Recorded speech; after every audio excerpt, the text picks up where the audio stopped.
একটি গাড়ি 36,000 টাকায় বিক্রয় করায় 20% ক্ষতি হলো। কত টাকায় বিক্রয় করলে 16% লাভ হতো? এখানে দেয়া আছে 20% ক্ষতি, তাহলে 20% ক্ষতিতে বিক্রয় মূল্য কত? 100 মাইনাস 20 সমান 80। আচ্ছা, আবার বলেছে 16% লাভ হতো, তাহলে 16% লাভে বিক্রয় মূল্য কত? 100 প্লাস 16 সমান 116। এখন এই যে 80, এই 80টা হচ্ছে বিক্রয় মূল্য, প্রথম বিক্রয় মূল্য মানে ক্ষতিতে বিক্রয় মূল্য। তার মানে এখানে ক্ষতিতে বিক্রয় মূল্য কত দেওয়া আছে? 36,000। তার মানে এখানে আমরা বলতে পারি 80 সমান সমান 36,000। তাহলে 1 সমান কত?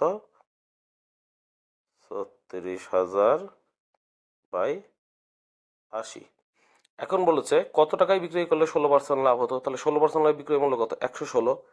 তাইলে 116 সমান সমান 36,000 গুণ 116 বাই 80।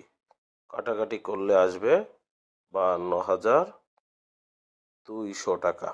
অর্থাৎ কত টাকায় বিক্রি করলে 16% লাভ হবে? এই 52,200 টাকায়।